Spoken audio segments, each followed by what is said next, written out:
Hi friends, welcome to Sriyarsha cooking channel. నేను మీ సరిత. ఇవాళ మన రెసిపీ వచ్చి మా ఇంటి స్పెషల్ టమాటో రసము. టమాటో రసాలను ఎన్నో రకాలుగా చేసి ఉండొచ్చు, ఎన్నో రకరకాల టమాటో రసాల టేస్ట్ చూసుండొచ్చు. కానీ ఒక్కసారి ఈ టమాటో రసం టేస్ట్ చూసారంటే మిగతా అన్ని రసాల టేస్ట్లను మర్చిపోవాల్సిందేనండి. అంత అద్భుతంగా ఉంటుంది. ఈ టమాటా రసం చేసిన రోజు మీ ఇంట్లో వాళ్ళు తప్పకుండా డబల్ క్వాంటిటీ అన్నం తినకపోతే నన్ను అడగండి.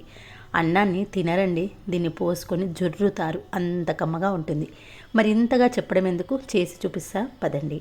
దీనికోసం ముందుగానే టమాటాలను కడిగి ఇలా పెద్ద ముక్కలుగా కట్ చేసుకొని బౌల్లోకి వేసుకోండి. ఇక్కడ నేను 1/2 కేజీ టమాటాలతో రసాన్ని ప్రిపేర్ చేస్తున్నాను. టమాటా ముక్కలు కట్ చేసిన తర్వాత ఈ టమాటా ముక్కలు మునిగేంత వరకు వాటర్ పోసి దీంట్లో ఒక 1/2 టీ స్పూన్ పసుపు వేసి స్టవ్ ఆన్ చేసి స్టవ్ పైన పెట్టుకొని మీడియం ఫ్లేమ్లో సుమారుగా 8 నుంచి 10 నిమిషాల పాటు ఉడికించాలి.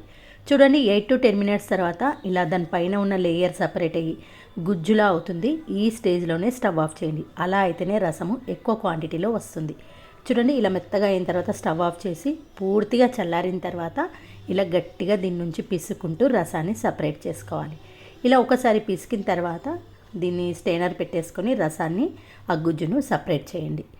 ఇలా రసం అంతా సపరేట్ అయిన తర్వాత ఈ గుజ్జును మళ్ళీ అదే బౌల్లోకి వేసి జస్ట్ ఆ గుజ్జు మునిగేంత వరకు మాత్రమే వాటర్ పోసి మళ్ళీ ఒక్కసారి రసాన్ని తీయండి. ఇలా 2 టైమ్స్ మాత్రమే రసాన్ని సపరేట్ చేసుకోవాలి. మరీ ఎక్కువగా చేశారంటే వాటర్గా ఉంటుంది, కానీ టేస్ట్ అంత బాగోదు.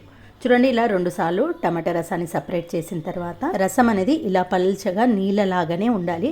మరిగిన తర్వాత చిక్కగా అవుతుంది. ఇప్పుడు తాలింపు పెట్టుకుందాము. దీనికోసం స్టవ్ ఆన్ చేసి గిన్నెలోకి ఒక 2 నుంచి 3 టేబుల్ స్పూన్ల ఆయిల్ వేసుకోండి. ఆయిల్ వేడెక్కిన తర్వాత 1/2 టీ స్పూన్ ఆవాలు, 1/2 టీ స్పూన్ జీలకర్ర, ఒక 4 ఎండుమిర్చిని తుంచి వేసుకోండి.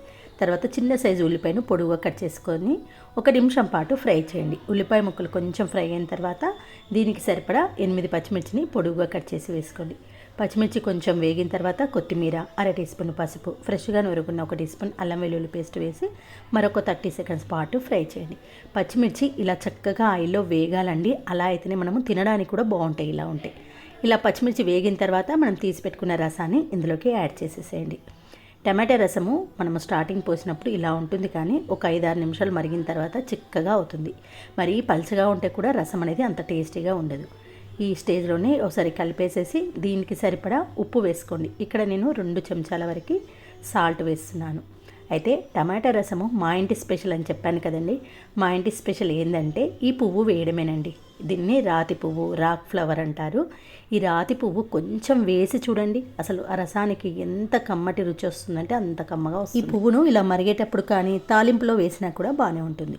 ఇప్పుడు మీడియం ఫ్లేమ్లో పెట్టి ఒక 5-6 నిమిషాలు మరిగించండి. చూడండి, 5-6 మినిట్స్ తర్వాత కన్సిస్టెన్సీ కాస్త చిక్కబడుతుంది. స్టవ్ ఆఫ్ చేసిన తర్వాత ఇంకాస్త చిక్కగా అవుతుంది. ఈ స్టేజ్లోనే కొత్తిమీర వేసేసి స్టవ్ ఆఫ్ చేయండి. అంతేనండి. ఇప్పుడు డిష్ అవుట్ చేసుకొని వేడి అన్నంలో పోసుకొని తినరండి, జుర్రుకుంటూ తాగుతారు, అంత కమ్మగా ఉంటుంది. మా ఇంటి స్పెషల్ రాతి పువ్వు వేసి టమాటా రసం చేసిన రోజు మా ఇంట్లో వాళ్ళందరికీ పండగేనండి. ఎంత మంచి కర్రీ ఉన్న దానిని పక్కన పెట్టేసి పూర్తి అన్నాన్ని ఈ రసంతో జుర్రుకుంటూ తాగుతారు. మరి మీరు కూడా ఒక్కసారి టమాటా రసంలో కొంచెం రాతి పువ్వు వేసి ట్రై చేయండి. ఎంత బాగుందో మీకే అర్థమవుతుంది. ఇప్పటి వరకు మీరు ఏ టమాటా రసం రుచి దీనికి సరిపోదు అని మీరే అంటారు. ఓకే ఫ్రెండ్స్, మరి నేను చూపించిన ఈ మా ఇంటి స్పెషల్ టమాటా రసం మీ అందరికీ నచ్చితే ఒక లైక్ చేసి మీ ఫ్రెండ్స్తో, రిలేటివ్స్తో షేర్ చేయండి. మరొక మంచి వీడియోతో మళ్ళీ కలుద్దాం. Thanks for watching.